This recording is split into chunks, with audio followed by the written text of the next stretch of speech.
Assalamualaikum warahmatullahi wabarakatuh. Pernah nggak sih kita merasa sudah cukup baik, cukup berilmu, cukup ibadah, lalu tanpa sadar memandang rendah orang lain? Padahal Rasulullah Shallallahu Alaihi Wasallam, manusia paling mulia, paling dicintai Allah, justru merendahkan diri melebihi siapapun.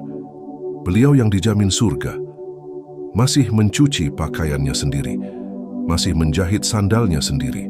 Beliau yang jika berdoa, langit berguncang, tapi saat duduk bersama sahabat, tak ada yang tahu siapa yang paling mulia di antara mereka, karena beliau duduk sejajar, bicara lembut, dan tidak pernah meninggikan suara.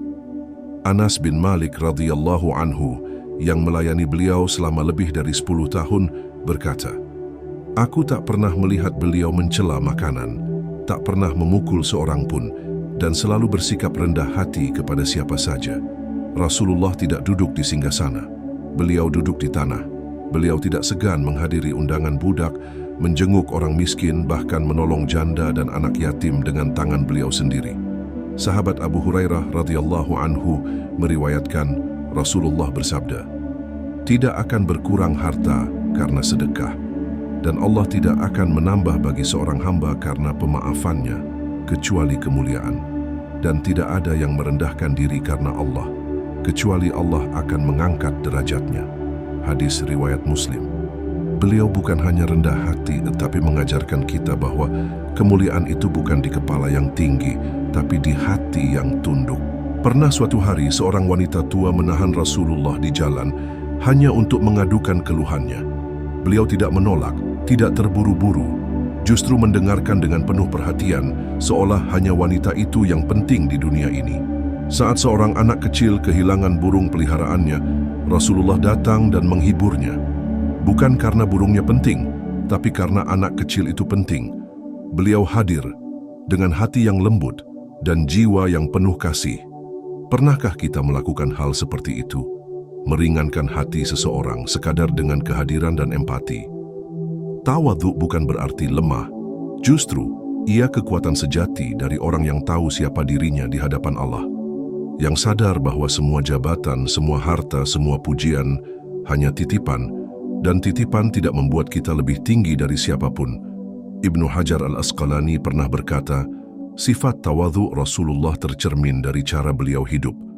Duduk bersama para sahabat tanpa pembeda, makan seperti rakyat biasa, tidur di atas tikar kasar, dan tidak pernah menganggap dirinya lebih dari siapapun. Imam Al-Ghazali bahkan menyebut bahwa tawadhu adalah pangkal dari seluruh kebaikan hati. Karena saat hati kita rendah di hadapan Allah dan manusia, maka lidah, tangan, dan sikap kita akan terjaga dari kesombongan. Teman-teman, di dunia yang penuh dengan gengsi, pencitraan, dan ingin selalu lebih unggul, mari kita belajar kembali dari Rasulullah. Jadilah orang yang tidak sibuk mengangkat diri, tapi sibuk merendahkan hati. Jangan malu untuk menyapa duluan. Jangan ragu untuk minta maaf lebih dulu. Jangan gengsi untuk mengakui kelebihan orang lain. Karena semakin kita rendah hati, semakin tinggi derajat kita di sisi Allah. Dan kalau kamu masih merasa jauh dari sifat tawadhu, jangan khawatir. Kita semua sedang belajar. Yang penting, jangan berhenti meneladani Rasulullah, karena setiap langkah menuju tawadhu adalah langkah mendekat kepada Allah. Teman-teman, dari kisah-kisah tentang tawadhu Rasulullah, kita belajar bahwa kemuliaan itu bukan diukur dari seberapa tinggi posisi kita di mata manusia, tapi seberapa rendah hati kita di hadapan Allah dan sesama. Rasulullah yang derajatnya paling mulia justru memilih menjadi pelayan umat. Beliau duduk bersama orang-orang miskin, menjawab salam anak-anak kecil, dan tidak pernah merasa lebih tinggi dari siapapun. Sungguh, tawadhu beliau bukan sekadar akhlak, tapi napas keseharian. Semoga kita bisa meneladani akhlak ini dalam hidup kita, dalam ucapan, dalam sikap, dalam pilihan-pilihan kecil sehari-hari. Karena setiap kali kita memilih untuk rendah hati, kita sedang mendekat kepada kemuliaan yang hakiki. Dan setelah kita belajar tentang betapa indahnya sifat tawadhu Rasulullah, di segmen selanjutnya kita akan bahas sunnah beliau yang lain, yang juga penuh hikmah dan manfaat, yaitu bekam.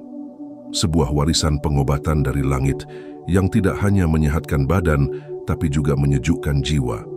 Jangan lupa untuk like, komen, share, dan subscribe channel Narasi Nabawi supaya kita bisa terus menyebarkan cahaya keteladanan Rasulullah ke lebih banyak hati. Wassalamualaikum warahmatullahi wabarakatuh.